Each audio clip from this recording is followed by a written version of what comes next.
আজ আমরা এমন এক বিষয়ে কথা বলবো যা আমাদের জীবনের প্রতিদিনের চিন্তার একটি বড় অংশ। রিজিক বা জীবিকা। আমরা অনেকেই দুশ্চিন্তায় থাকি, রিজিক কেমন আসবে, কোথা থেকে আসবে, চলবে তো।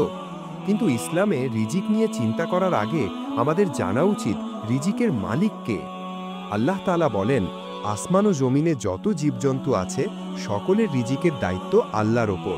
সূরা হুদ। আমরা যতই চেষ্টা করি, রিজিক সেই পরিমাণই আসবে যতটা আল্লাহ নির্ধারণ করেছেন। রাসূল সাল্লাল্লাহু আলাইহি সাল্লাম বলেন, যদি তোমরা আল্লাহর প্রতি তেমন ভরসা করতে যেমনটি ভরসা করার অধিকার, তাহলে তোমাদেরকে তিনি তেমন রিজিক দিতেন যেমন তিনি একটি পাখিকে দেন, যা সকালে খালি পেটে বের হয় আর সন্ধ্যায় ফিরে আসে পেট ভরে। তিরমিজি। এই হাদিসে একটি গভীর বার্তা আছে। পাখি তো ঘরে বসে থাকে না, সে চেষ্টা করে, উড়ে যায় রিজিকের খোঁজে।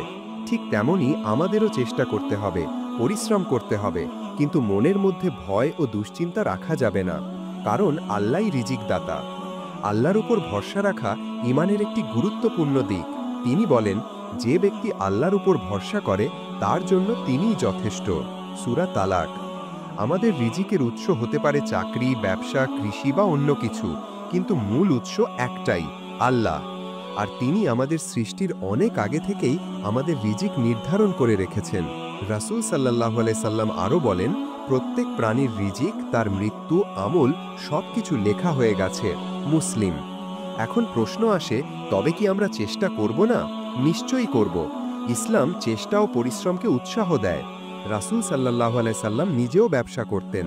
সাহাবীগণও জীবিকা অর্জনের জন্য চেষ্টা করতেন, কিন্তু তারা কখনো হতাশ হতেন না, কারণ তাদের হৃদয়ে ছিল তাওয়াক্কুল, আল্লাহর উপর পূর্ণ আস্থা।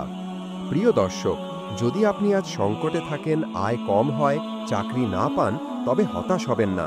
নামাজ কায়েম রাখুন, হালাল পথে চেষ্টা চালিয়ে যান, আর বেশি বেশি দোয়া করুন। একটি দোয়ায় রাসূল সাল্লাল্লাহু আলাইহি সাল্লাম বলতেন, হে আল্লাহ, আমাকে হালাল রিজিক দিন এবং হারাম থেকে রক্ষা করুন। চেষ্টা করুন নিয়মিত এই দোয়াগুলো পড়তে এবং দুশ্চিন্তার পরিবর্তে তাওয়াক্কুল বৃদ্ধি করতে। মনে রাখবেন, আপনার রিজিক আপনাকে খুঁজে নেবে, যেমন মৃত্যু নিজে এসে আপনাকে খুঁজে নেয়। আল্লাহ আমাদের সবাইকে হালাল বরকতময় রিজিক দান করুন এবং চিন্তামুক্ত জীবন দান করুন। আমিন।